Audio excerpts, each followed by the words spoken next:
ഈശോ മിശിഹായ്ക്ക് സ്തുതിയായിരിക്കട്ടെ. ഇന്ന് ഞാൻ നിങ്ങളെ പരിചയപ്പെടുത്താൻ പോകുന്നത് മഞ്ഞു മാതാവിനെ കുറിച്ചാണ്.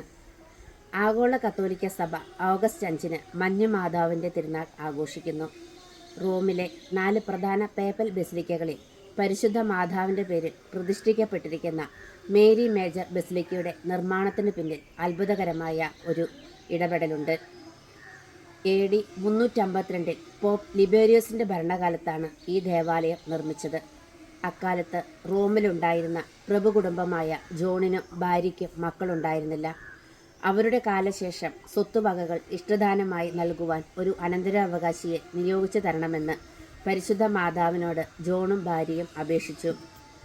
ഓഗസ്റ്റ് മാസം 5-ന് രാത്രി പരിശുദ്ധ മാതാവ് സ്വപ്നത്തിൽ പ്രത്യക്ഷപ്പെട്ട് തൻ്റെ ബഹുമാനത്തിനായി റോമിലെ എസ്കുലിൻ കുന്നിൽ ഒരു ദേവാലയം പണിയാൻ ആവശ്യപ്പെട്ടു.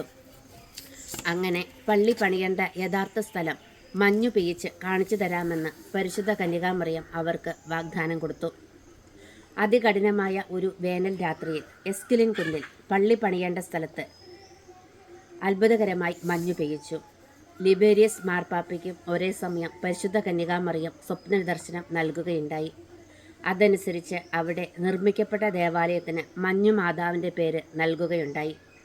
അവർ ലേഡി ഓഫ് സ്നോ എന്നാണ് ഈ ദേവാലയം അറിയപ്പെട്ടത്. പിന്നീട് സെൻറ്റ് മേരീസ് മേജർ ബസിലിക്ക എന്ന് 1969 മുതൽ ഈ ദേവാലയം അറിയപ്പെടുകയുണ്ടായി. നൂറ്റാണ്ടുകൾക്ക് മുൻപ് മുല്ലപ്പെരിയാറിലൂടെ ഒഴുകിയെത്തിയതാണ് പള്ളിപ്പുറത്തെ മഞ്ഞു മാതാവിൻ്റെ രൂപം എന്നാണ് പാരമ്പര്യ വിശ്വാസം.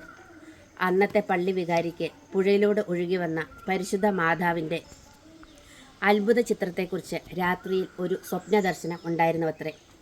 പള്ളിപ്പുറത്തെ മഞ്ഞു മാതാവിൻ്റെ മധ്യസ്ഥതയിൽ നിരവധിയായ അത്ഭുതങ്ങൾ നടന്നതായി പള്ളിയുടെ ചരിത്രം പറയുന്നു. ടിപ്പു സുൽത്താൻ്റെ ആക്രമണവേളയിൽ പള്ളിപ്പുറം രക്ഷിക്കപ്പെട്ടത് അതിൽ പ്രത്യേകമായി എടുത്തു പറയുന്നു. ഉൾക്കടലിൽ പെട്ടുപോയ അവർ ലേഡി ഓഫ് സ്നോ എന്ന മത്സ്യബന്ധന ബോട്ടിൽ 18 ദിവസം മാതാവിനെ വിളിച്ച് കരഞ്ഞ് പ്രാർത്ഥിച്ച മത്സ്യത്തൊഴിലാളികൾ അത്ഭുതകരമായി തിരിച്ചെത്തിയ അനുഭവം ഇതിനോട് ചേർത്ത് പറയുന്നു.